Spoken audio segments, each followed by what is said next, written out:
parce que c'est en tant que député de la CEDEAO que nous sommes allés à Lomé au Togo. C'est en tant que député de la CEDEAO que nous avons vécu ces événements dramatiques. Et donc, c'est tout à fait normal que nous nous adressons à l'Afrique tout entière, particulièrement à l'Afrique de l'Ouest, à la CEDEAO. Et les trois langues utilisées au niveau de la CEDEAO sont le portugais, l'anglais et le français. Donc nous allons utiliser dans un premier temps les trois langues utilisées au niveau de la CEDEAO, le français. Et dans une deuxième partie, nous allons avoir avec vous la version en Wolof pour parler au peuple sénégalais, expliquer ce qui s'est passé et lui donner notre part de vérité dans ces événements tragiques qui se sont produits dans la capitale de la terre africaine du Togo, à Lomé. Je voudrais, avant d'aller plus loin, exprimer tous mes voeux de prompt rétablissement et toute ma solidarité à une vingtaine de blessés togolais qui ont été bastonnés comme moi, qui ont été victimes de sévères châtiments comme moi, qui ont été victimes de sévices corporels comme moi, qui ont été victimes de peines corporelles comme moi. Je voudrais leur exprimer toute ma solidarité et mes vœux de prompt rétablissement et dire énergiquement, plus jamais les filles et fils du Togo ne doivent être bastonnés, ne doivent être violentés, parce que tout simplement, ils veulent exercer un parmi leurs droits humains les plus fondamentaux, c'est-à-dire être représentés au niveau du Parlement de la CEDEAO, être entendus par ce Parlement de la CEDEAO, être entendus par un de leurs représentants au Parlement de la CEDEAO. Cela étant dit, je voudrais également vous remercier toutes et tous pour les nombreux messages de solidarité, pour tous vos vœux exprimés à mon endroit depuis dimanche dernier. Je voudrais préciser que malheureusement, ces nombreux messages de solidarité et ces nombreux vœux de bonne guérison, je n'ai pu les recevoir parce que j'ai été victime lors de mon agression à Lomé au Togo, du vol de mon cartable, du vol de mon sac. Et dans ce sac, il y avait mon téléphone portable. Et c'est pourquoi certains d'entre vous ont dû le constater que depuis dimanche, j'étais injoignable parce que mon téléphone a été volé, parce que vous n'avez plus accès à moi. Mais j'ai pu voir, bien entendu, des messages des démocrates sénégalais, des messages des démocrates togolais, des messages des démocrates africains et au-delà, pour déplorer, pour condamner ce qui s'est passé à Lomé au Togo, parce qu'effectivement c'était extrêmement grave. Merci à vous toutes, merci à vous tous pour cet élan de solidarité, pour votre posture, et peut-être n'eût été votre posture, cela aurait été pire. Après avoir dit ces mots, je voudrais vider quelques questions très simples. Parce que depuis dimanche, il y a des choses qui sont dites sur les événements tragiques qui se sont déroulés à Lomé au Togo. Et même bien avant dimanche,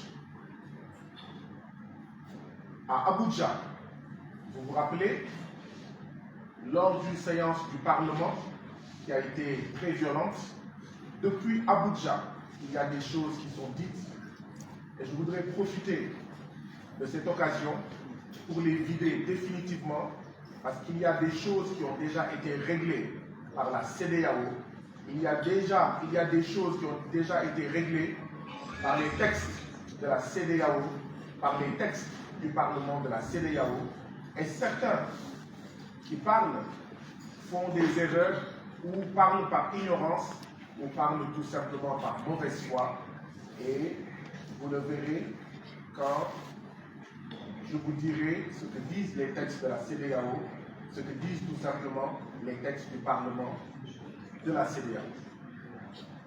Je vais vider cela très vite pour que certaines équivoques soient levées, pour que certaines polémiques soient définitivement closes. Je voudrais rappeler qu'il y a un texte de la CEDEAO qui s'appelle Acte additionnel relatif au renforcement des prérogatives du Parlement de la CEDEAO. Acte additionnel relatif au renforcement des prérogatives du Parlement de la CEDEAO. Dans cet acte additionnel, à la page 2, vous trouverez un bout de phrase où l'on parle, je cite, où l'on dit, je cite à la page 2 de cet acte additionnel, le passage d'une CEDEAO des États à une CEDEAO des peuples. Ce sont les chefs d'État de la CEDEAO qui ont mentionné cela dans l'acte additionnel relatif au renforcement des prérogatives du Parlement de la CEDEAO.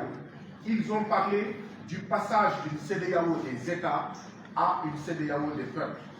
Toujours dans cet acte additionnel, article 2, je cite, les membres du Parlement de la CEDEAO sont chacun représentants de toutes les populations de la communauté. Article 2 de l'acte additionnel relatif au renforcement des prérogatives du Parlement de la CEDEAO.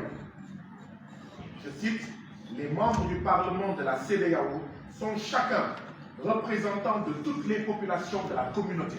Autrement dit, moi, député au Parlement de la CEDEAO, Guy Marius Sagna, quand j'arrive au Parlement de la CEDEAO, je ne représente pas le Sénégal. Je représente les peuples de tous les États membres de la CEDEAO. Donc ceux-là qui disent qu'il y a déjà suffisamment de problèmes au Sénégal pour parler des problèmes des autres pays de la CEDEAO, ils font une erreur. Tous les députés de la CEDEAO ne représentent plus leur seul peuple, ils représentent tous les peuples de la CEDEAO. Si l'on ne veut plus que le député Guy Marius Sagna, député au Parlement de la CEDEAO, si on ne souhaite plus qu'il évoque la situation du peuple gambien, du peuple guinéen, du peuple bissau-guinéen, du peuple ivoirien, nigérian, libérien, sierra-léonais, ghanéen, togolais, béninois, etc., eh bien, la seule chose à faire, c'est qu'il faut empêcher que Guy Marius Sagna ne devienne un député de la CEDEAO. Parce qu'à partir du moment où Guy Marius Sagna ou tout autre individu, citoyen de la communauté, on en fait un député de la CEDEAO, automatiquement, voilà l'article 2, les membres du Parlement de la CEDEAO sont chacun représentant de toutes les populations de la communauté. Article 3, le Parlement de la CEDEAO est l'Assemblée représentative des populations de la communauté. Article 3 de l'acte additionnel relatif au renforcement des prérogatives du Parlement de la CEDEAO. Je voudrais que cela soit clair une bonne fois pour toutes. Je sais que le Parlement de la CEDEAO ne fait rien pour faire connaître au peuple de l'Afrique de l'Ouest leurs droits, pour faire connaître au peuple de l'Afrique de l'Ouest ce qu'est le Parlement de la CEDEAO et ce que ce Parlement doit faire. Je sais que l'actuel bureau du Parlement de la CEDEAO ne veut pas que les peuples de l'Afrique de l'Ouest sachent quels sont les droits qu'ils ont sur le Parlement de la CEDEAO, mais quels sont les devoirs de ce Parlement à leur endroit.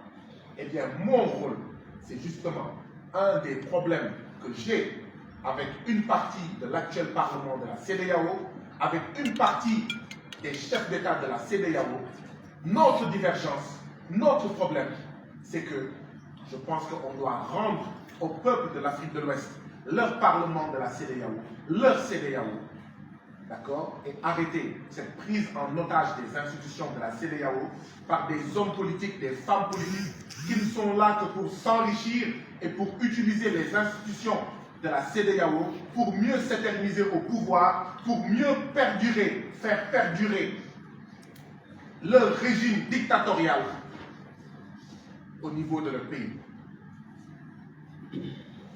J'ai également entendu dire certains, et c'est l'occasion de lever toutes les équivoques, dire que Guy Marius Sagna n'avait même pas à être au niveau du Parlement de la CEDEAO à Lomé il y a quelques jours, parce qu'entre-temps, l'Assemblée nationale du Sénégal a été dissoute. Et comment un député d'une Assemblée nationale dissoute peut être convoqué, peut participer aux travaux, aux activités du Parlement de la CEDEAO? L'article 18 de l'acte additionnel relatif au renforcement des prérogatives du Parlement de la CEDEAO dit ceci, je cite, article 18, je cite, toutefois, un député qui n'est pas réélu au niveau national demeure en fonction jusqu'à son remplacement par un nouveau député issu de son pays. Je répète, toutefois, un député qui n'est pas réélu au niveau national demeure en fonction jusqu'à son remplacement par un nouveau député issu de son pays. Je crois que c'est clair. Je crois que c'est clair. Et je n'étais pas le seul député sénégalais convoqué, invité par le Parlement de la CEDEAO à assister à la 3e session extraordinaire du Parlement de la CEDEAO à Lomé. Nous avons été 5 députés sénégalais sur les 6 à être présents à Lomé, à participer aux travaux du Parlement de la CEDEAO à Lomé. Donc ceux qui disent qu'un député d'un Parlement, d'une Assemblée nationale dissoute ne doit pas participer aux activités de la CEDEAO, ils font de l'amalgame, ils font une erreur, ou alors ils font preuve de mauvaise foi. Donc je voulais régler cela définitivement. Et enfin, toujours sur les rappels, parce que je crois que quand les chrétiens ont des problèmes, ils retournent à la Bible pour régler leurs problèmes. Quand les musulmans ont des problèmes, ils retournent au Coran pour dire voilà ce que le Coran dit, voilà comment le Coran a tranché. Quand des citoyens ont des problèmes, ils retournent à la Constitution et au niveau des lois et règlements. Eh bien, quand on veut s'exprimer sur les affaires de la CEDEAO, il faut retourner aussi sur les textes de la CEDEAO. Et l'article 29, toujours de l'acte additionnel, auquel je fais référence depuis le début de mon propos. Son article 29 dit ceci, je cite. En fait, l'article 29, parce qu'au niveau de la CEDEAO, du Parlement de la CEDEAO, chaque député, pour entrer en fonction, doit prêter serment. Et l'article 29 parle du serment qui est prononcé par chaque député au moment de son entrée en fonction. L'article 29 dit ceci. Voilà les mots que doit prononcer un député quand il est installé au Parlement de la CEDEAO. Je cite. Je m'engage sur l'honneur à servir fidèlement les intérêts des populations de la communauté et à ne céder à aucune pression directe ou indirecte d'un État membre ou d'un autre groupe. Fin de citation, je répète. Je m'engage sur l'honneur à servir fidèlement les intérêts des populations de la communauté et à ne céder à aucune pression directe ou indirecte d'un État membre ou d'un autre groupe. Voilà les différents articles qu'il me semblait important de mettre à votre disposition, vous professionnels de la presse, vous Africains qui nous suivez, vous Ouest-Africains, membres des pays de la CEDEAO, qui nous écoutez et qui nous regardez. Parce que ces articles-là expliquent plein de choses, vont déterminer beaucoup de choses, et je suis persuadé qu'après la lecture de chaque article, certains d'entre vous êtes en train de dire cette conférence de presse pourrait se terminer là. Parce qu'avec ces articles-là, les choses deviennent claires, deviennent davantage claires, deviennent beaucoup plus claires. Alors, je voudrais rappeler aussi, toujours dans cet acte additionnel, article 4. L'article 4 de cet acte additionnel évoque les objectifs du Parlement de la CEDEAO. Je vais en citer quelques-uns parce qu'il y en a plusieurs. Parmi ces objectifs de la CEDEAO, il y a contribuer à la mise en œuvre efficiente et efficace des politiques et des objectifs de la communauté. Or, je rappelle que parmi les objectifs de la communauté, il y a la vision 2020 de la CEDEAO qui prône, ce dont je parlais tout à l'heure, le passage d'une CEDEAO des États à une CEDEAO des peuples. L'objectif de la CEDEAO, c'est promouvoir l'obligation de la reddition des comptes. Il me semble que quand Guy Marius Sagna, député du Parlement de la CEDEAO, va à Lomé et veut rencontrer ses mandants togolais, il est dans la promotion de l'obligation de reddition des comptes. Parmi les objectifs du Parlement de la CEDEAO, il y a promouvoir et défendre les principes des droits de l'homme et de la démocratie, la primauté du droit, la transparence, la responsabilité et la bonne gouvernance. Il y a aussi, je cite, informer et sensibiliser les populations de la région ouest-africaine sur les enjeux de l'intégration. Il y a aussi assurer le droit de regard et l'implication des populations ouest-africaines dans le processus d'intégration de la région. Il y a aussi renforcer la démocratie représentative. Chers frères et sœurs, vous qui nous regardez et qui nous suivez présentement, est-ce que le fait pour un député de la CEDEAO de rencontrer les populations d'un pays cadre avec ces objectifs du Parlement de la CEDEAO que je viens de citer? Est-ce que ça cadre avec les articles pertinents que j'ai cités tout à l'heure, tirés de l'acte additionnel relatif au renforcement du Parlement de la CEDEAO? Mon avis est oui, et je suis prêt et j'accepte à entendre un avis contraire. Bien sûr, il faudra l'argumenter. Qu'est-ce qui s'est passé? Eh bien, le Parlement de la CEDEAO a convoqué une troisième session extraordinaire au Togo, à Lomé, du 23 septembre au 3 octobre. Évidemment, j'y suis allé. Avant d'y aller, il y a eu la rencontre entre deux volontés. Une première volonté de certains Togolais de rencontrer leurs représentants au Parlement de la CEDEAO. Une deuxième volonté du député de la CEDEAO que je suis de rencontrer ceux que je représente et qui résident au Togo. J'en profite pour vous dire que tous les 6 mois, au niveau du Parlement de la CEDEAO, il y a la présentation de ce qu'on appelle les rapports pays.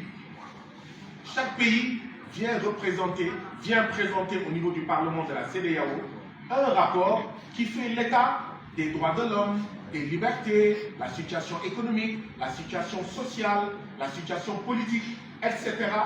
de chaque pays. Et donc chaque délégation vient présenter devant le Parlement et tous les autres députés écoutent ces différents rapports, posent des questions, font des critiques, font des suggestions.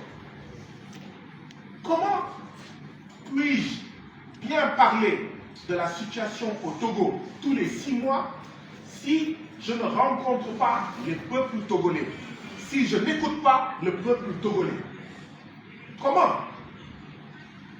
Vous, Sénégalais, vous savez de quoi je parle.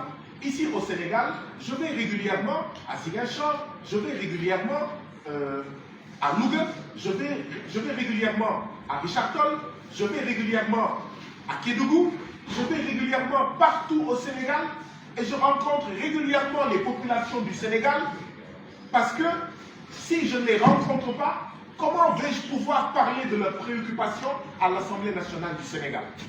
Mais est-il pensable que je devienne député de la CEDEAO et que je fasse autrement que ce que je fais dans mon propre pays? Mais si je veux bien représenter le peuple sénégalais à l'Assemblée nationale du Sénégal, il faudrait que je le rencontre, il faudrait que je le reçoive, il faudrait que j'aille vers ce peuple. Voilà ce que je fais depuis 2 ans en tant que député sénégalais. Eh bien oui, j'ai décidé que c'est la même chose que je ferai à l'échelle de la CEDEAO. Parce que si je veux parler du peuple gambien, du peuple guinéen, du peuple sierra-léonais, nigérian, togolais, béninois, ghanéen ou ivoirien, il faudrait que je sache de quoi je parle.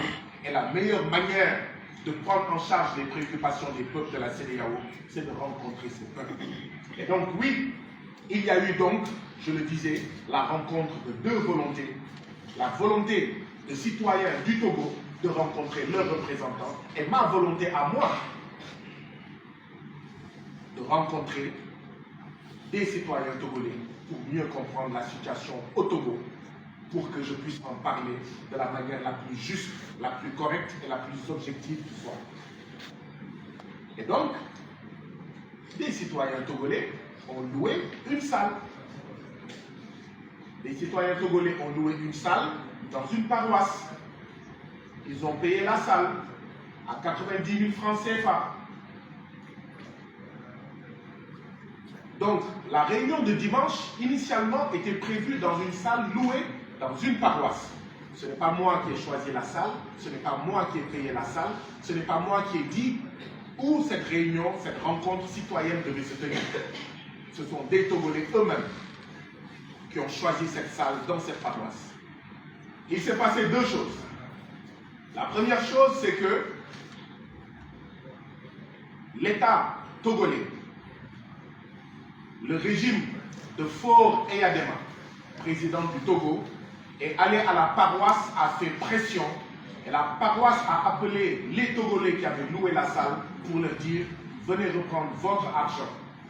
Nous avions fait une erreur. Ce jour-là, cette heure-là, la salle n'est pas disponible. » Ces pratiques-là, nous les connaissons. Vous les connaissez toutes et tous dans nos différents pays.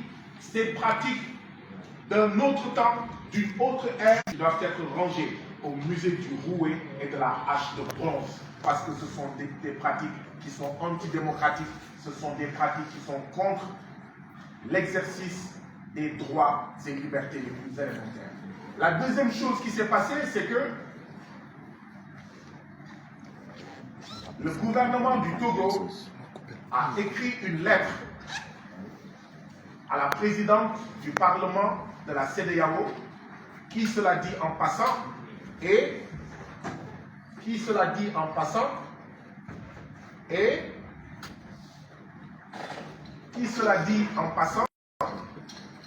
la présidente du Parlement de la CEDEAO est une Africaine du Togo. Mais ce n'est pas grave, nous y reviendrons. Le gouvernement du Togo a écrit donc au Parlement de la CEDEAO pour lui dire, président du Parlement de la CEDEAO, nous avons appris qu'il y a un député du Parlement de la CEDEAO qui compte tenir une rencontre avec des Togolais à telle salle, dimanche 29 septembre, à partir de 14 h. Cette rencontre n'a pas été autorisée parce qu'elle n'a pas été déclarée. Et donc le Parlement de la CEDEAO m'a convoqué en réunion. Le Parlement de la CEDEAO, le vendredi, entre 15 h et 16 h, m'a envoyé une enveloppe avec une lettre dedans où j'étais invité à prendre part à 17 h à une rencontre qu'il a appelée une séance d'écoute. Et donc j'y suis allé à 17 h. Il y avait les 3 membres du bureau du Parlement de la CEDEAO et il y avait des membres de l'administration du Parlement de la CEDEAO. La présidente, elle ouvre la rencontre, elle dit qu'elle a reçu une lettre du gouvernement du Togo. Et dans cette lettre, voilà ce qui est dit, j'en ai parlé tout à l'heure, qu'il faut se conformer à la législation du Togo, il faut déclarer la rencontre, parce que la rencontre n'est pas une rencontre privée, parce que sur l'affiche qui parle de la rencontre, on y a écrit « Venez nombreux », parce que sur l'affiche, on s'adresse au peuple entier du Togo.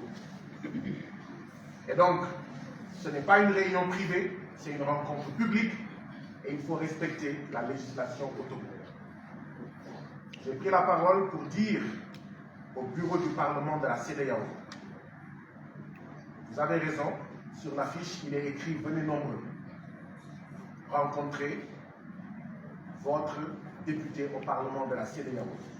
Il est écrit « Peuple togolais, venez échanger avec votre député au Parlement de la CEDEAO ». C'est vrai que si la salle a une capacité de 200 ou de 300, banalement, il pourrait y avoir 1000 personnes. Et effectivement, ce n'est plus une rencontre privée. Je vous assure que je dirai aux organisateurs de respecter la législation togolaise. Donc j'ai dit cela, mais j'ai ajouté, j'ai cependant la conviction, par les pressions que l'État togolais a exercées sur la paroisse pour que la rencontre ne se tienne pas à la paroisse, que c'est moins le respect de la législation togolaise en matière de réunions et de manifestations publiques qui est visé, et qu'en réalité, l'objectif du régime togolais est d'empêcher toute rencontre entre le député de la CEDEAO, Guy Marius Sagna, avec le peuple togolais. La preuve, j'ai dit lors de cette réunion à la présidente, Madame la Présidente, je n'accepterai pas que mes droits à rencontrer même en privé, entre 4 murs, 10, 15, 20, 30, 50 Togolais, soient piétinés. Vous savez ce que la présidente du Parlement m'a répondu? Ceux que vous allez rencontrer savent très bien ce que dit la loi en matière de rencontres publiques comme privées. Je dis, mais Madame la Présidente, vous vous entendez parler? Vous êtes en train de me dire qu'ici au Togo, même pour une rencontre privée entre 4 murs, sans publicité, il faut informer l'autorité, il faut demander l'autorisation. Je lui ai dit, Madame la Présidente, je n'accepterai pas que mes droits de député de la CEDEAO à rencontrer mes mandants qui résident au Togo soient piétinés. Par contre, pour tout ce qui concerne une réunion publique, je veillerai à ce que les organisateurs se conforment à la législation togolaise. Lors de cette réunion, les membres du bureau ont demandé à l'administration du Parlement qu'est-ce que les textes prévoient pour un cas pareil. Qu'est-ce que les textes du Parlement disent pour un député qui, comme Guy Marius Sagna, souhaite faire ce qu'il veut faire. Il y a eu 2 membres de l'administration qui ont pris la parole. Le premier membre a dit que cela faisait 16 ans qu'il était à la CEDEAO. Il n'a jamais été confronté à une situation pareille. Le deuxième membre de l'administration a dit cela fait 22 ans qu'il est à la CEDEAO. Il n'a jamais été confronté à une situation pareille. Vous avez tiré vos conclusions. Ça veut dire que ça fait au moins 22 ans. Il n'y a aucun député de la CEDEAO qui a cherché à rencontrer ses mandants. Et voilà le problème en réalité. Voilà ce qu'on me reproche. Voilà le problème qui m'oppose avec le syndicat des chefs d'État de la CEDEAO, auquel appartient le président de la République, son Excellence fort République du Togo. Voilà. Je suis gêné. J'ai honte de vous dire que cela fait 22 ans qu'aucun député de la CEDEAO n'a cherché à faire ce que je fais. C'est-à-dire, quand je vais dans un pays, je dois pouvoir profiter de l'occasion qui m'est offerte, parce que la CEDEAO ne me donne pas un billet d'avion pour aller dans tous les pays de la CEDEAO. La sagesse populaire sénégalaise dit « Yettale Bobale ». Wow, Yettale Bobale. Je suis à une réunion de la CEDEAO au Togo, mais j'en profite pour rencontrer ceux que je représente et qui résident au Togo. Donc 16 ans, 22 ans, qu'aucun député n'a jamais fait cela. Oui, chers frères et sœurs, vous avez raison de parler de la CEDEAO des chefs d'État, de la CEDEAO du syndicat des chefs d'État. Parce qu'un parlement de la CEDEAO où les députés ne cherchent pas à rencontrer les peuples qu'ils représentent, ce n'est pas le parlement des peuples de la CEDEAO. Ce n'est pas la CEDEAO des peuples, mais c'est la CEDEAO des coquins et des copains qui sont là pour s'empiffrer de perdium, d'argent, tirer des deniers publics de nos différents peuples pour leur propre compte, mais pas pour servir les différents peuples de la CEDEAO. Et donc, dans cette réunion, voilà ce qui s'est dit. Et donc j'ai dit, moi je vais exercer mon droit. Et tout le monde dit, il n'y a aucun texte qui t'interdit de rencontrer les citoyens du Togo. Mais alors, ce qui n'est pas interdit est permis. Maintenant, le gouvernement du Togo a écrit au Parlement de la CEDEAO. Je vous en ai parlé et vous avez entendu ma réponse. Je vais me conformer aux lois et règlements du Togo. Je demanderai à ceux qui souhaitent me rencontrer et que je souhaite rencontrer aussi de se conformer à la législation du Togo. Quand il y a eu la pression jusqu'à ce que la salle soit perdue, la salle de la paroisse, les organisateurs ont pris un autre endroit qui est le siège d'une organisation politique. Mais évidemment, j'entends des journalistes sénégalais et non sénégalais dire que c'était une rencontre entre Guy Marius Sagna et l'opposition togolaise. Mais bien évidemment, quand l'État togolais, le régime dictatorial de Faure Eyadema, fait pression pour que la rencontre ne se tienne pas dans une salle neutre, dans une salle qui appartient à une paroisse. Mais on n'a pas d'autre choix. Les choix sont réduits. Les choix sont tout simplement réduits. Et donc oui, ils ont choisi une salle qui appartenait, un siège, qui appartenait à une organisation politique togolaise, disons-le clairement, à un parti politique. Maintenant, ce que je voudrais vite ajouter, c'est que parmi ceux qui me recevaient, il y avait 4 organisations politiques et 8 OSC. OSC, c'est Organisation pour la société civile. Il y avait 8 OSC. Je suis en train d'essayer de trouver la liste de ces organisations, mais je pourrai la retrouver tout à l'heure pour la partager avec vous. Mais il y avait 8 organisations de la société civile et 4 organisations politiques. Alors, est-ce que c'était une rencontre entre Guy Marius Sagna et l'opposition en fait togolaise? Ce n'est pas vrai. Et même si c'était une rencontre entre Guy Marius Sagna et l'opposition togolaise, est-ce qu'il y a un crime? Est-ce qu'il y a quelque chose qui l'interdit? Et ce n'est pas vrai, je le répète, je persiste et je signe, je le martèle. Parmi ceux qui étaient organisateurs de cette rencontre, il y avait 8 organisations de la société civile et 4 organisations politiques. Je partagerai avec vous. Ah, je viens de retrouver la liste.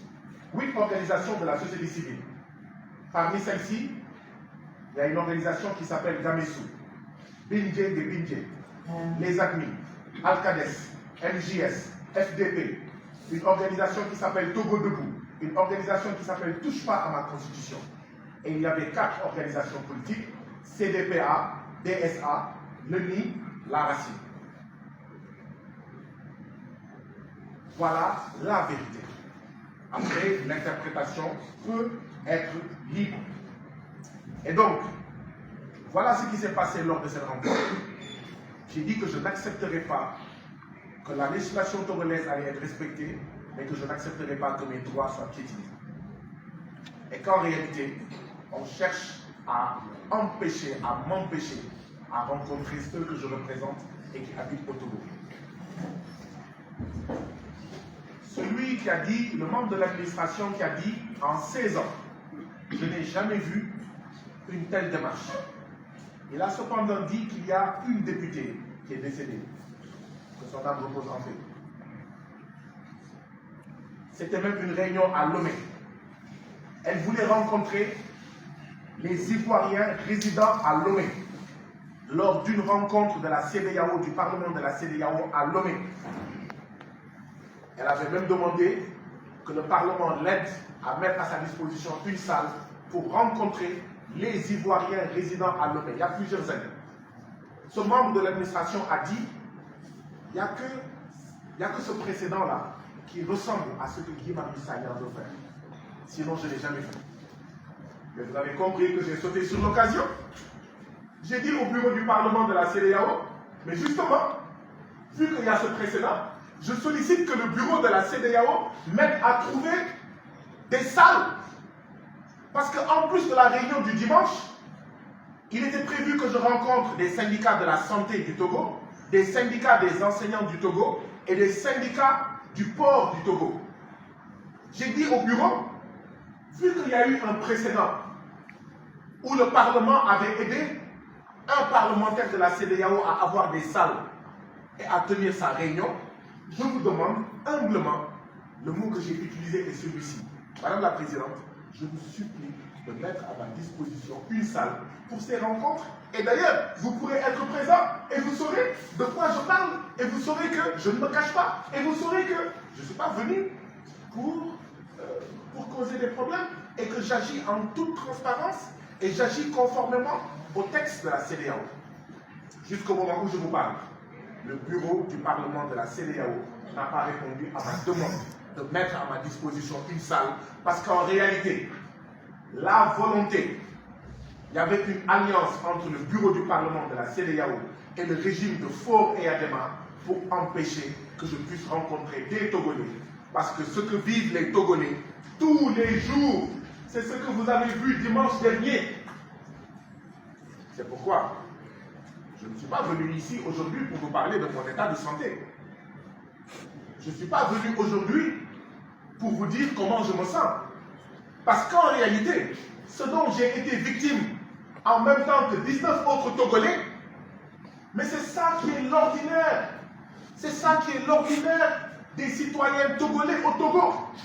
Ils sont bastonnés tous les jours, leurs droits piétinés, leur liberté écrasée. Tous les jours, personne n'ose dire le plus petit mot contre les politiques du président dictateur Faure et Adema, parce que dès que vous le dites, vous disparaissez de la surface de la terre africaine du Togo. Mystérieusement. Parce que dès que vous dites le plus petit mot pour critiquer non pas le président, mais ses options politiques et économiques, vous êtes emprisonné. On m'a même dit quand j'étais à la clinique qu'il y a un imam togolais qui faisait son prêche et qui disait dans son prêche, mais inspirez-vous du Sénégal. Depuis ce jour-là, l'imam est en prison. C'est dramatique, c'est tragique, c'est le quotidien de nos frères et sœurs du Togo. Et moi, député de la CEDEAO, on dit que je ne dois pas écouter les Togolais me raconter ça. On dit que je ne dois pas aller au Togo pour rencontrer mes frères et sœurs du Togo que je représente au Parlement de la CEDEAO. Vous trouvez ça normal? On dit que si moi, député de la CEDEAO, je les écoute et que j'en parle, c'est de l'ingérence. Mais alors, supprimez le Parlement de la CEDEAO.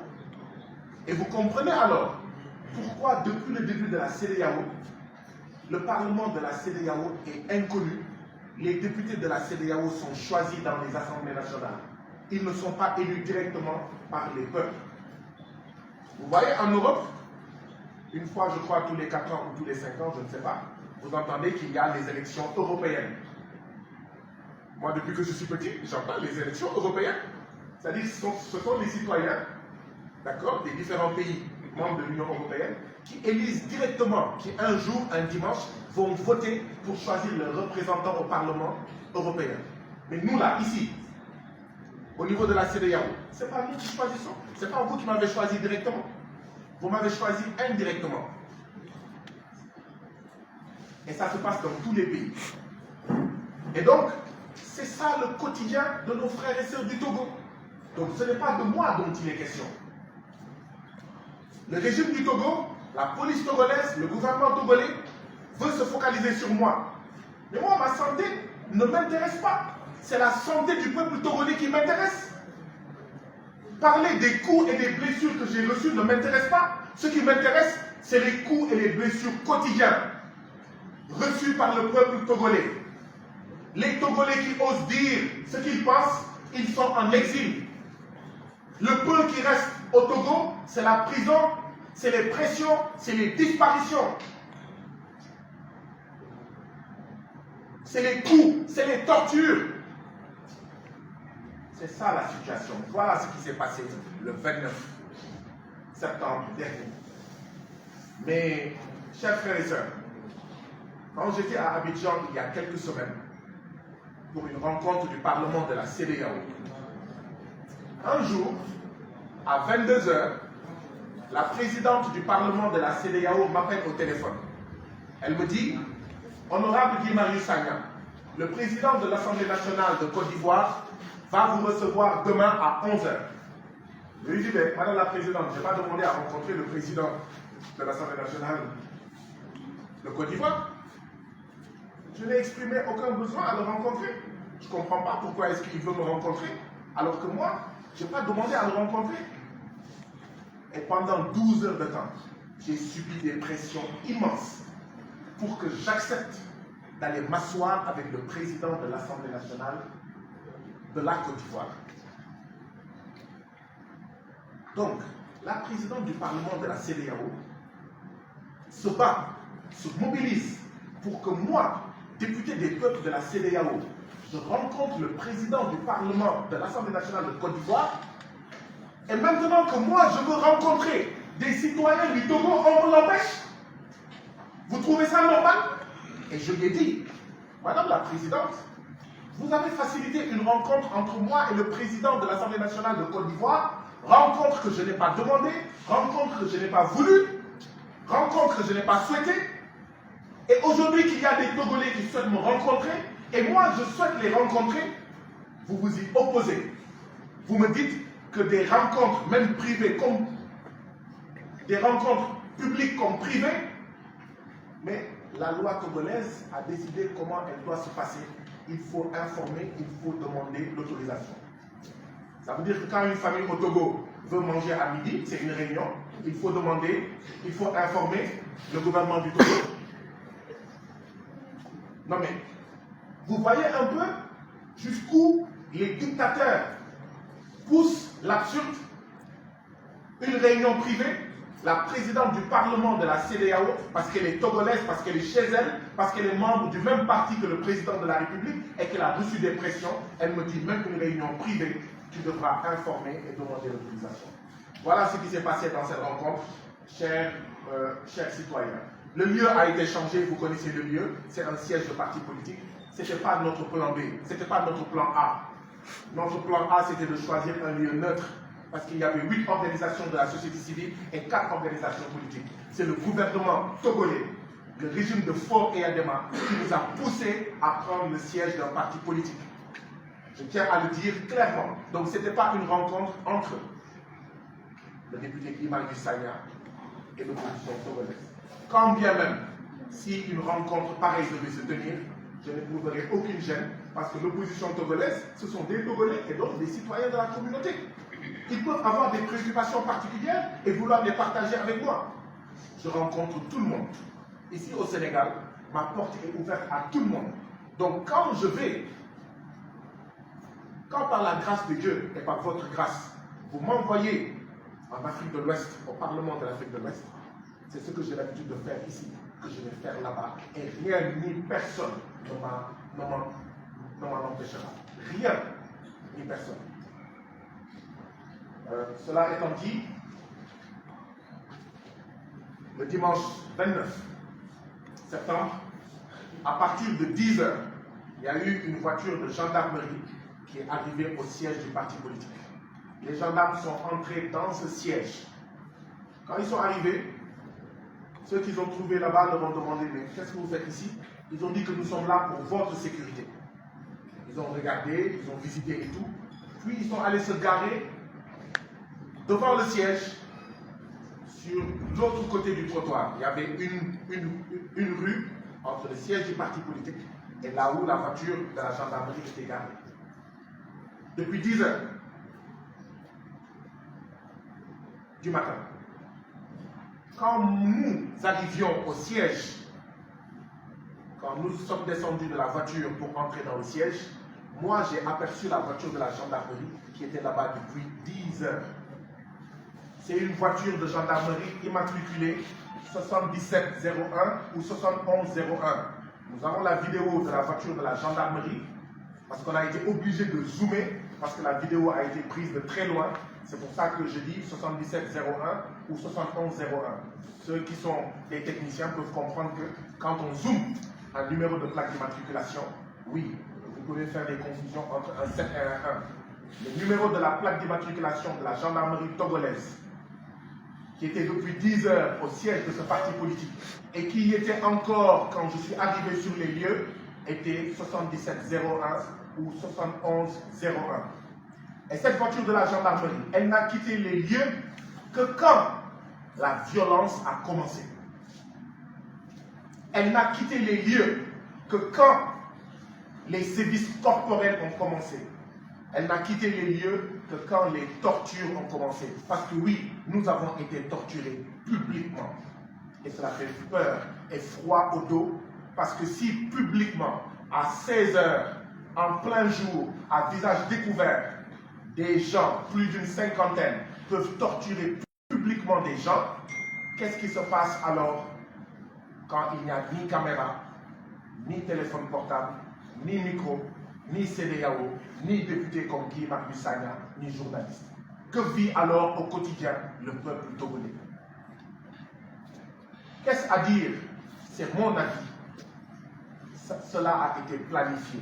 Ce qui s'est passé lors de cette réunion a été planifié. Le gouvernement du Togo n'a pas interdit la réunion qui s'est tenue le 29 parce qu'elle ne pouvait pas, il ne pouvait pas l'interdire. Le gouvernement du Togo n'avait même pas interdit la réunion de la paroisse.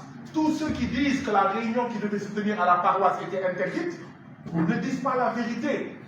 Parce que moi, je n'ai pas reçu un arrêté d'interdiction. La présidente du Parlement, lors de la réunion, n'a pas brandi un arrêté d'interdiction.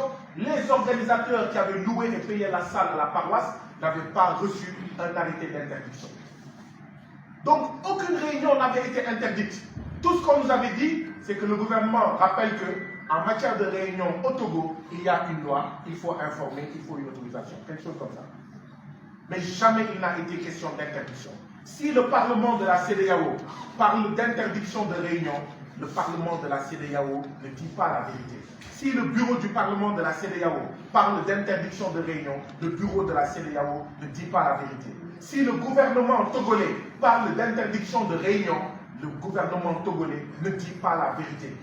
Il ne pourra pas montrer un arrêté, un acte administratif qui interdisait la réunion à la paroisse, ni au siège du parti politique.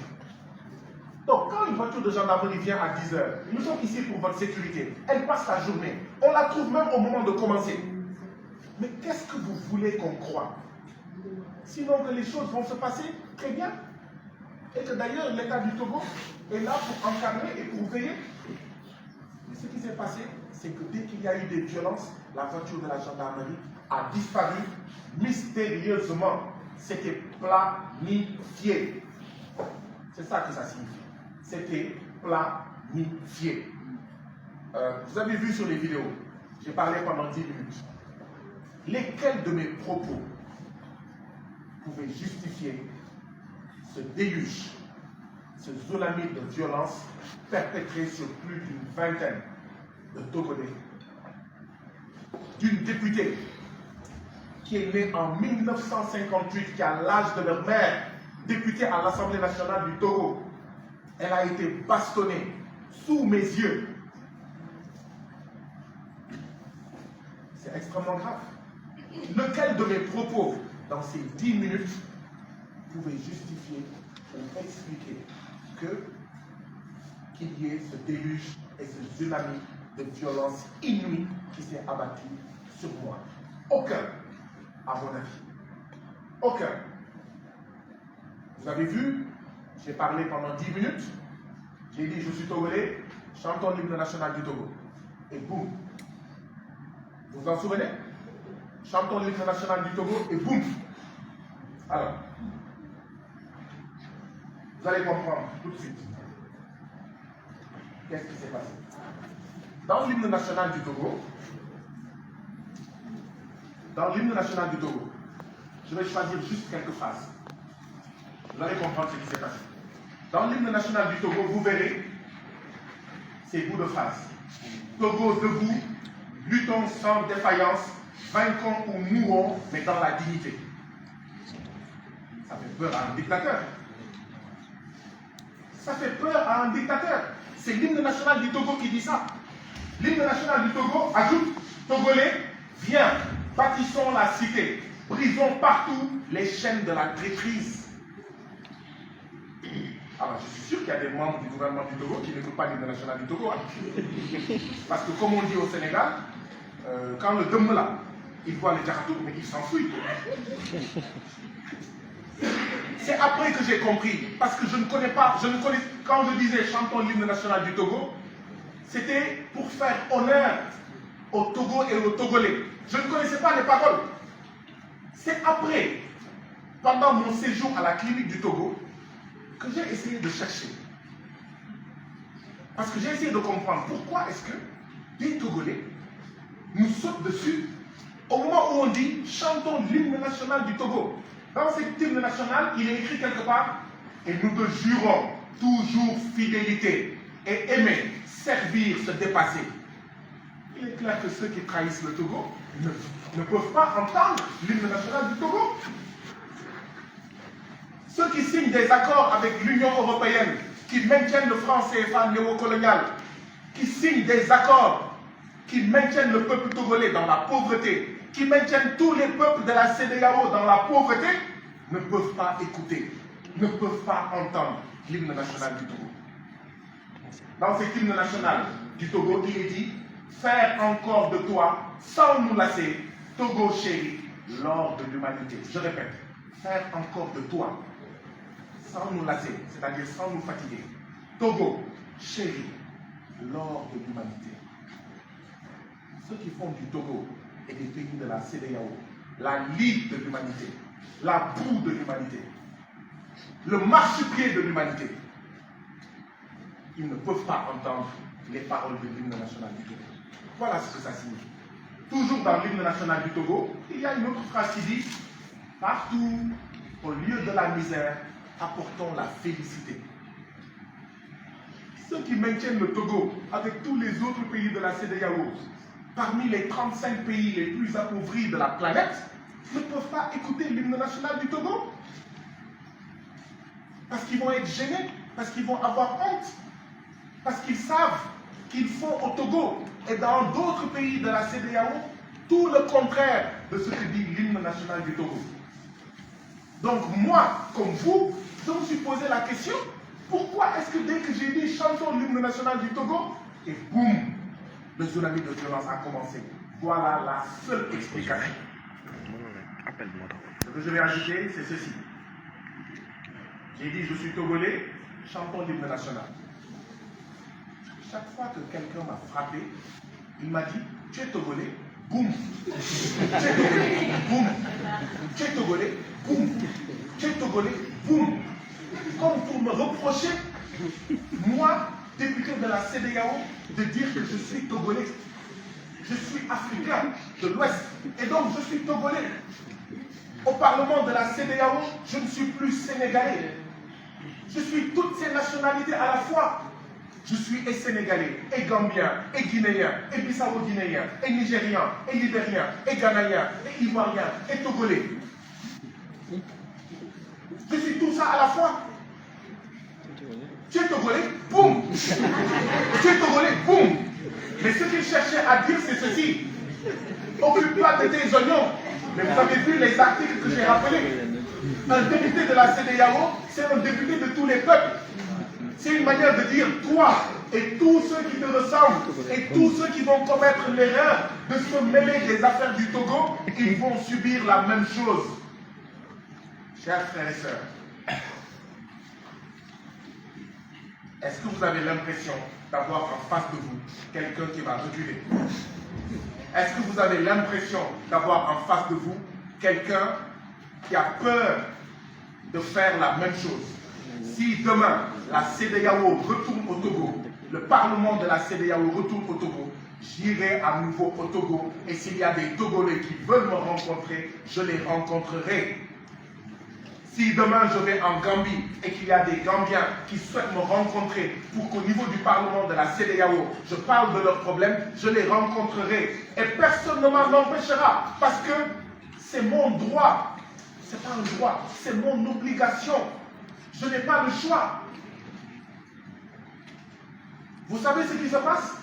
Tous les députés de la CEDEAO, pour aller à une réunion de la CEDEAO à Abuja ou ailleurs, on leur achète un billet d'avion, classe business, classe affaires.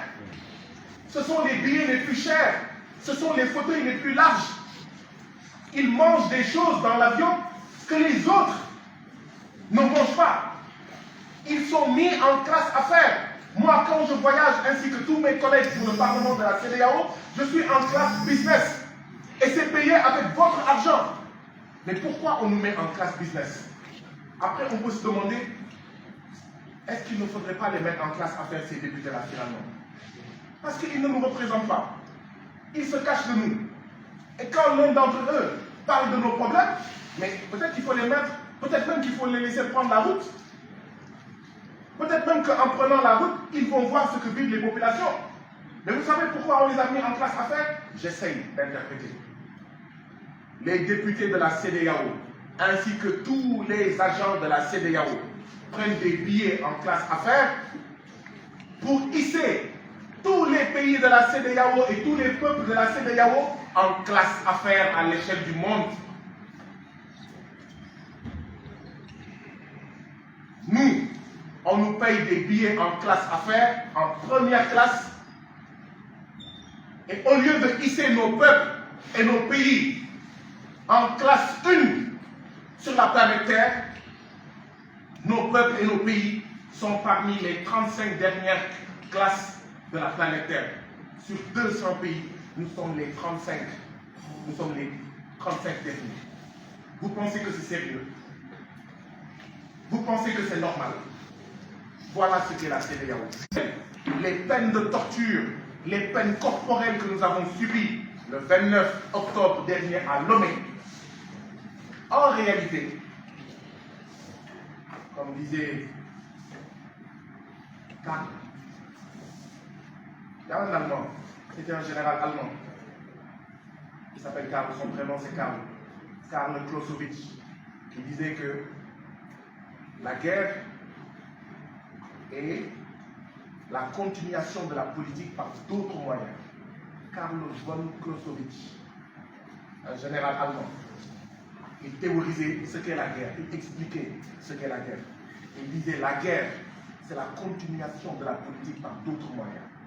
Les violences, les tortures, la bastonnade que nous avons subie à Lomé le 29 octobre dernier, c'était la continuation de la politique par d'autres moyens.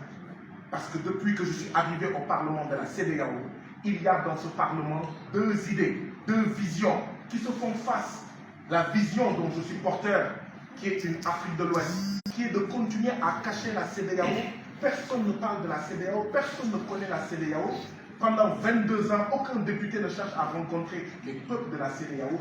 Rien. Savez-vous que depuis Abuja, quand vous avez partagé les vidéos d'Abuja, là, le bureau du Parlement de la CEDEAO a suspendu la retransmission en direct des séances du Parlement de la CEDEAO. Êtes-vous au courant? voilà les deux visions qui s'affrontent. La vision dont je suis porteur qui dit non, il faut arrêter ça. Si on veut construire une nouvelle Afrique de l'Ouest, on ne peut la construire que dans la vérité. Quand un président viole la Constitution, il faut dire le président viole la Constitution. Or, Faure Eyadema a fait un coup d'État constitutionnel il n'y a pas très longtemps. Il a changé la Constitution pour pouvoir s'éterniser au pouvoir. Mbalo fait la même chose en Guinée. Quand tu le dis, on dit, mais il y a un... Vous ne m'entendrez plus parler au Parlement de la CEDEAO. Parce que le bureau du Parlement a dit, ouh, cachez-moi ces discours que je ne saurais entendre. Par de pareils objets, par de pareils discours, les armes du syndicat du chef d'État. Vous connaissez la phrase? Sont blessés. Et cela fait venir de coupables pensées. Par les discours démocratiques, par les discours sur les droits de l'homme, par les discours sur les droits des peuples de la CEDEAO du député Guy Marius Sagna, les oreilles du syndicat des chefs d'État sont blessées et cela fait venir de coupables pensées. Et donc il faut éteindre la télé. Parce qu'à la télé, on ne dit pas la vérité. Si la vérité doit sortir de la télé, on coupe la télé. Parce qu'il faut que les peuples continuent à dormir de leur profond sommeil. De peuples habitant des États néocoloniaux, de peuples habitant des États riches, riches de phosphate comme au Togo, riches d'une mer comme au Togo, riches d'une terre riche comme au Togo, riches d'une terre avec beaucoup d'eau comme au Togo, mais pauvres de ces dirigeants qui sont là que pour s'enrichir eux-mêmes et enrichir leurs maîtres impérialistes. Et quand quelqu'un comme moi vient dans le Parlement pour le dire, il y a un problème. Et comme on ne peut pas amener la police et la gendarmerie pour fermer la bouche de Guy Marius Sagna, sinon ça va être flagrant, l'État du Togo, ça a été planifié, a pris des nervis.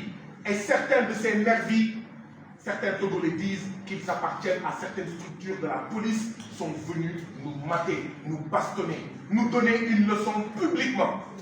Ah oui, c'est vous qui faites les intelligents là. C'est vous qui faites les révolutionnaires et les anti-impérialistes là. On va vous donner une sacrée raclée. Sauf qu'ils sont des crétins. Parce que quand ils font ça, ils braquent les micros, ils braquent les caméras sur le Togo et sur ce que vivent les Togolais au quotidien. L'objet de cette conférence de presse, ce n'est pas de parler de Guy Marius Sagna, mais de ce que vivent certains peuples africains dans l'anonymat et qui est grave. Et qui est grave, extrêmement grave, et ça ne peut pas continuer. Vous vous rendez compte? Depuis dimanche, j'ai appris que c'est aujourd'hui, certainement parce qu'ils sont au courant de ma conférence de presse, c'est aujourd'hui que le bureau du Parlement de la CEDEAO vient de faire tomber un communiqué. Depuis dimanche, où le sang a coulé, où on a bastonné 20 personnes, en majorité des Togolais jusqu'au centre, c'est aujourd'hui que le Parlement de la CEDEAO sort un communiqué, alors que la police togolaise, ça fait 2 jours qu'elle a sorti un communiqué. Donc ce Parlement-là, c'est bien le Parlement. Je parlerai au nom de tous les peuples. Si je ne sais pas, je ne sais pas. Mais si je sais, une fois qu'un peuple m'a dit, voilà ce que je vis, aucune pression ne m'empêchera de le dire.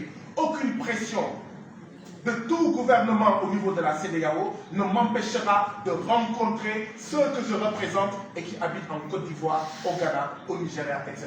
La question maintenant est celle-ci. Est-ce que la CEDEAO va protéger les députés de la CEDEAO? Parce que finalement, être député de la CEDEAO est dangereux. Attention, il y a députés de la CEDEAO, il y a mangeurs de la CEDEAO. Les mangeurs de la CEDEAO sont ceux qui sont des députés, mais qui viennent pour manger, Quand on était à Lomé, le samedi, le vendredi soir, le président de l'Assemblée nationale du Togo a rencontré les députés du Parlement de la CEDEAO. Il les a invités à dîner. Moi, je ne suis pas parti. Et je l'ai dit au bureau du Parlement de la CEDEAO, je leur ai dit, je ne suis pas intéressé à rencontrer le président de l'Assemblée nationale du Togo. Ce qui m'intéresse, c'est de rencontrer les Togolais. Savez-vous que chaque fois que le Parlement de la CEDEAO se réunit quelque part, le dernier jour, c'est pour dîner ou excursion. Je leur ai dit, moi je n'irai pas à l'excursion, ça ne m'intéresse pas. Ce qui m'intéresse, moi, c'est de faire une excursion avec le peuple togolais pour savoir ce qu'il vit, pour comprendre ce qu'il vit, pour entendre ses aspirations, pour entendre ses préoccupations, afin que je sois, moi, la caisse de résonance du peuple du Togo, du peuple de Gambie, du peuple ivoirien, nigérien, libérien, Sierra Leone, au niveau du Parlement de la CEDEAO. Mais pourquoi c'est si difficile à comprendre? Voilà les deux visions qui s'affrontent. Vous, députés, venez prendre votre argent, ne faites pas votre travail et rentrez chez vous. Ne dites rien. Je suis contre cette option. Je ne suis pas d'accord avec cette option. Et tant que je serai député de la CEDEAO, je continuerai à me battre pour ça. Maintenant, si les gens ne veulent plus que je sois député de la CEDEAO, ils savent ce qu'il leur reste à faire. Deux choses. Soit m'assassiner, soit m'empêcher d'être envoyé au Parlement de la CEDEAO. Voilà les deux choses. Ce n'est pas en me frappant, ce n'est pas en me torturant comme à Lomé, ce n'est pas en m'appliquant des sévices corporels, ce n'est pas en me menaçant qu'on va m'empêcher de dire ce que j'ai entendu, ce que j'ai vu et ce que je sais. Parce qu'une fois que je sais, je ne peux plus ne pas savoir. Une fois que j'ai entendu, je ne peux pas désentendre. Une fois qu'on m'a dit, mais je ne peux pas retourner en arrière. Je suis obligé de poser des questions, d'interpeller. Voilà ce qui s'est passé. J'espère avoir été suffisamment clair. Le Parlement de la CEDEAO, dans la nuit du dimanche au lundi, au lieu de faire un communiqué, vient de faire tout de suite un communiqué. Entre minuit et 1h du matin, la présidente du Parlement de la CEDEAO a appelé un collègue député de la CEDEAO pour lui dire « Dites au député Guy Marius Sagna qu'on ne peut plus assurer sa sécurité. Nous lui avons acheté un billet d'avion par Air Côte d'Ivoire. Il rentre le lendemain matin à la première heure. » Vous vous rendez compte? Et puis le Parlement, le bureau dit « Nous ne pouvons plus assurer la sécurité du député Guy Marius Sagna. » Comme si ma sécurité avait une fois été leur préoccupation. Figurez-vous que le Parlement de la CEDEAO n'est pas venu à la clinique. C'est bien sûr. Moi, je n'attendais pas qu'ils viennent me rendre visite. Mais qu'ils aillent rendre visite à plus de 20 Togolais, bastonnés jusqu'au sang. Certains ont été fracturés. Certains ont eu le crâne cassé. Et c'est aujourd'hui seulement qu'ils sortent un communiqué parce qu'ils ont entendu dire que Guy Marius Sagna fait une conférence de presse. Et elle dit, dites à votre collègue, nous ne pouvons pas assurer sa sécurité.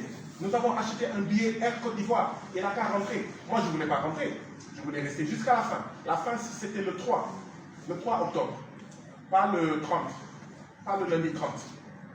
Mais tout le monde a fait pression pour dire, mais toi, même la clinique où tu es là, tu n'es même pas sûr. Ils peuvent venir te trouver dans la clinique.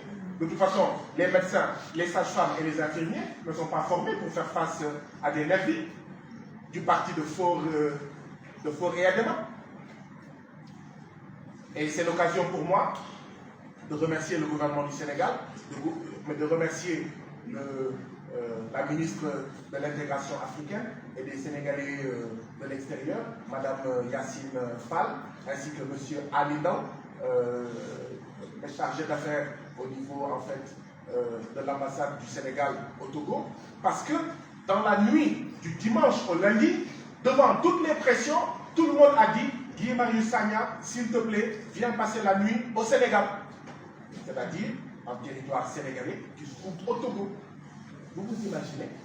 On dit que la CEDEAO est là pour faciliter la circulation des personnes et des biens. Moi, je suis député de la CEDEAO. Je passe la nuit dans l'ambassade du Sénégal au Togo parce que sinon, tout le monde craint pour ma vie. Tout le monde sauf moi. Tout le monde a peur pour ma vie. Ces gens qui vous ont bastonné plus de 20 Togolais à 16 heures au vu et au su de tout le monde, mais sont capables de venir la nuit.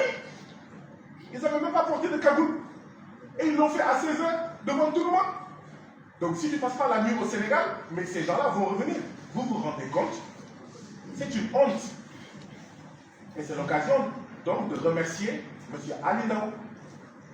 Parce que depuis 2 ans que je suis député, j'ai fait plusieurs pays à travers le monde. C'est la première fois quand je suis allé au Togo, avant même ces événements-là. Dès le premier jour, c'est la première fois qu'un Sénégalais qui travaille dans une ambassade m'appelle et m'écrit pour me dire « Je suis M. Ali Ndao. Je travaille à l'ambassade du Sénégal au Togo et je suis à votre totale disposition. C'est la première fois depuis 2 ans. Donc je voudrais le remercier. Et ça, il l'a fait avant les événements. Quand les événements se sont produits, il était devant son assiette de Tchéboujen. On lui a dit, il a arrêté son Tchéboujen. Et jusqu'à 2 h du matin, il était avec moi. La police dit qu'une enquête a été ouverte. J'ai envoyé M. Ali Ndao de l'ambassade du Sénégal au Togo aller porter plainte en mon nom, aller déposer ma plainte.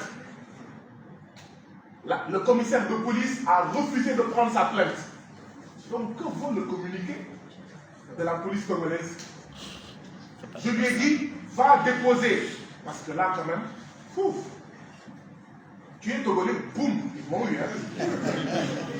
Ils m'ont eu. Oui, je suis togolais, boum. Tu es togolais, boum. Oui, je suis togolais, boum. Ils m'ont vraiment eu. J'avais des problèmes pour marcher. J'ai mal partout. J'ai dit, allez là, monsieur, allez là, s'il vous plaît, allez déposer ma plainte en mon nom. Il est allé au commissariat, le commissaire de police a refusé. Donc tout a été planifié. C'est clair comme de l'eau de roche. Il n'y a que ceux qui refusent de comprendre. Voilà ce que vit le peuple togolais. Donc des citoyens togolais sont bastonnés, ils vont déposer plainte, on ne prend pas leur plainte, ou quand on prend la plainte, ça ne sert à rien. La gendarmerie était là-bas, elle est partie. Elle est partie pour laisser leurs collègues en civil faire le sale boulot. Donc, merci au gouvernement du Sénégal, merci à Madame le ministre de l'Intégration africaine et des Sénégalais de l'extérieur, qui m'a extirpé, qui m'a amené à l'ambassade du Sénégal, à la résidence de l'ambassade du Sénégal au Togo, qui m'a conduit à l'aéroport et qui a dit, si je dois prendre Air Côte d'Ivoire et que j'arrive à Abidjan, les diplomates sénégalais à Abidjan seront avec toi à l'aéroport jusqu'à ce que tu partes, parce qu'on veillera sur ta sécurité. Et j'ai eu à parler avec Mme Yassine Fall au téléphone. Elle m'a dit ce qu'a fait M. Ali Ndao est extrêmement important et nous l'en remercions. C'est la nouvelle politique des nouvelles autorités. Le nouveau gouvernement a décidé que chaque fois qu'un Sénégalais, même quand il a tort, partout à travers le monde, les diplomates doivent être à son chevet. Beaucoup d'entre nous envient certains citoyens de la planète qui, quand ils ont des problèmes, même ici, vous voyez leur ambassade venir avec force. Et vous dites, mais voilà un pays qui aime ses citoyens. Eh bien, j'encourage Madame le ministre et son gouvernement par rapport à la nouvelle politique du gouvernement à être aux côtés de tous les citoyens sénégalais, même quand ils ont violé la loi, là où ils se trouvent sur la planète Terre, à les assister jusqu'au bout. Parce que le carburant de l'ambassade, c'est les deniers publics, c'est les taxes et les impôts des citoyens sénégalais. Les salaires des diplomates, c'est les taxes et les impôts des citoyens sénégalais. Donc merci Madame la Ministre, et bon courage et bonne continuation. Monsieur Ali Ndao, merci beaucoup pour tout. Je voudrais aussi remercier, je voudrais aussi clarifier une chose. Quand nous avons été bastonnés jusqu'au sang, torturés jusqu'au sang, parce que c'est de torture dont il s'agit, d'accord? Nous avons été torturés.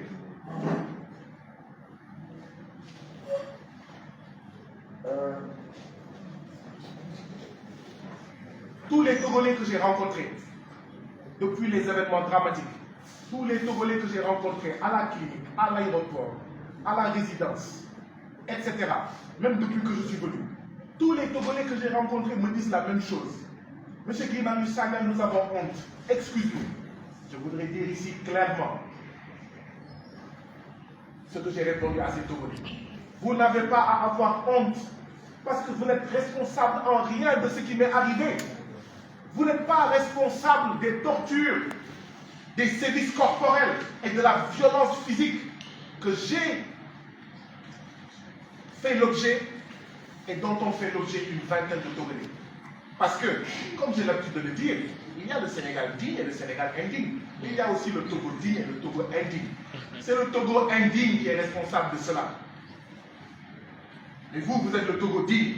Vous n'avez pas à avoir honte, à noircir ou à rougir du fait que le parti au pouvoir, le régime, le gouvernement a planifié une torture de plus d'une vingtaine d'Ouest-Africains parce qu'ils avaient commis un seul crime, celui de dynamiser le Parlement de la CEDEAO, celui de donner corps à l'expression CEDEAO des peuples.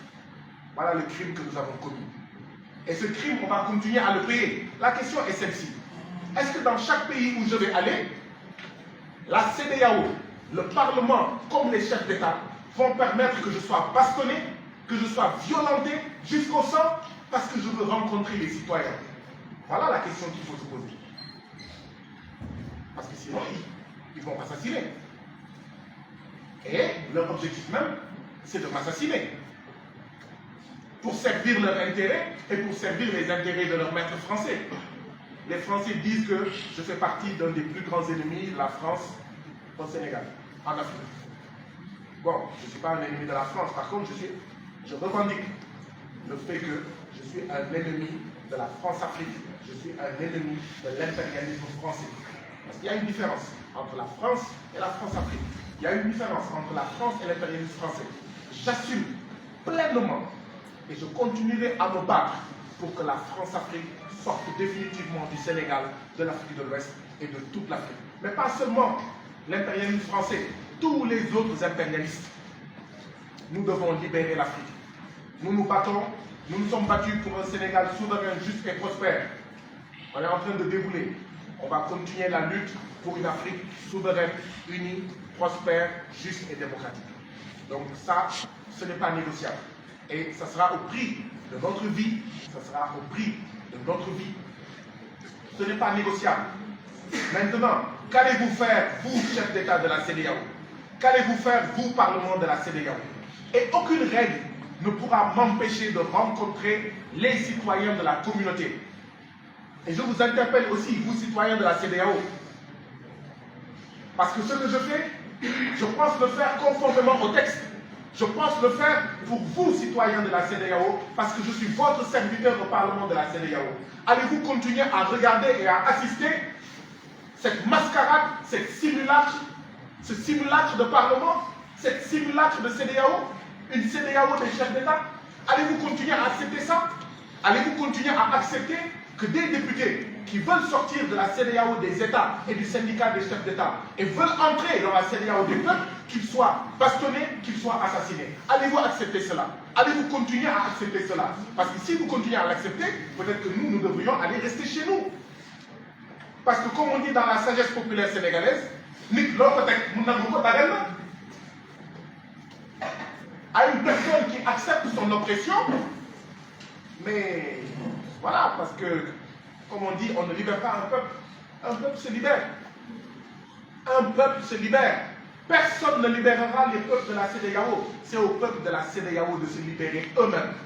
Maintenant, moi je suis un citoyen, membre des peuples de la CEDEAO. Je joue mon rôle. Mais si en jouant ce rôle, les citoyens de la CEDEAO se taisent, ne font rien, et sont inertes, mais on va m'assassiner. Sylvanus Olympio, premier président du Togo, a été assassiné. Il était contre le franc CFA. Il était contre beaucoup de choses. Il a été assassiné devant l'ambassade des États-Unis au Togo. D'ailleurs, je crois que les États-Unis devraient pouvoir dire qu'est-ce qui s'est passé. Parce qu'il a été exfiltré. Qu'est-ce qui s'est passé pour qu'il soit assassiné devant l'ambassade des États-Unis au Togo? Sylvanus Olympio. Eh bien, c'est ceux qui ont assassiné Sylvanus Olympio, mais qui nous ont cassé la figure le 29 octobre dernier à Lomé. C'est aussi simple que ça. C'est ceux qui me cassent la figure dans le Parlement de la CEDEAO, qui m'empêchent de parler, qui coupent la télévision du Parlement, mais c'est ceux-là aussi qui m'ont cassé la figure, qui m'ont violenté le 29 mars, le 29 octobre, le 29 septembre. Merci pour la correction. Alors, je pourrais en parler, en rajouter, en retirer, partager avec vous beaucoup d'anecdotes. Mais je ne voudrais pas également abuser de votre patience. Je pourrais continuer en français à parler, à parler, à parler. Figurez-vous que samedi, oui, samedi, donc la veille de la réunion où il y a eu ce tsunami de torture et de violence, j'ai présidé une réunion de ma commission comptes publics du Parlement de la CEDEAO. Et je découvre, lors de cette réunion, que le Parlement de la CEDEAO, qui est chargé notamment d'émettre des avis sur les rapports d'audit qui ont été produits sur toutes les institutions et agences de la CEDEAO, le Parlement de la CEDEAO n'avait jamais émis d'avis par rapport à ces rapports d'audit. Jamais. Vous vous rendez compte? Je reprends. Toutes les institutions et agences de la CEDEAO font l'objet chaque année d'audits. Le Parlement est une institution de la CEDEAO. La Commission est une institution de la CEDEAO. Le GIABA est une institution de la CEDEAO, etc., etc. Il y a une commission de la CEDEAO sur la santé, sur ceci, sur cela. Chaque année, ils sont audités. Le Parlement est chargé d'émettre des avis quand il reçoit les rapports d'audit. Jamais, depuis la naissance du Parlement de la CEDEAO n'a exprimé un avis sur ces rapports d'audit. Je suis le président de la commission et je découvre cela. Vous comprenez alors pourquoi on me bastonne? Vous comprenez alors pourquoi on veut m'assassiner? Ah, parce que je vais être clair. Avec moi, le Parlement de la CEDEAO va lire tous les rapports d'audit. Le Parlement de la CEDEAO va émettre des avis. Mais en plus, moi-même, je vais partager avec vous ce que les rapports d'audit disent. Ah oui, parce que les rapports d'audit, c'est pour vous, citoyens ouest-africains, pour vous dire, est-ce que les chefs d'État ouest-africains gèrent bien l'argent que vous leur avez confié? Est-ce que le Parlement de la CEDEAO gère bien votre argent? Vous comprenez pourquoi on veut m'assassiner?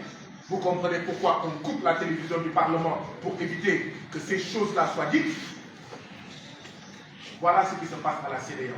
C'est la lutte entre deux visions. Une vision conforme à vos intérêts, vous mes frères et sœurs ouest-africains, et une vision totalement opposée pour les intérêts de politiciens, pour les intérêts de chefs d'État, pour qu'ils durent à la tête de la CEDEAO. Voilà les deux CEDEAO qui se font face. À vous de dire, quelle est la CEDEAO que vous préférez? Quelle est la CEDEAO que vous soutenez? Et je vous encourage, s'il y a des choses dans ma posture que vous trouvez ne pas être bonnes, que vous trouvez ne pas être fidèles à vos intérêts, n'hésitez pas à me le dire. Parce qu'un député, c'est ça. Il parle en votre nom et vous avez le droit de le gronder. Vous avez le droit de tirer les oreilles à un député. Bien sûr, vous avez le droit de lui tirer les oreilles pour lui dire, député de la CEDEAO, vous ne me représentez pas suffisamment. Faites ceci, faites cela. Je crois qu'en français, j'en ai suffisamment dit. Oui. C'est bon?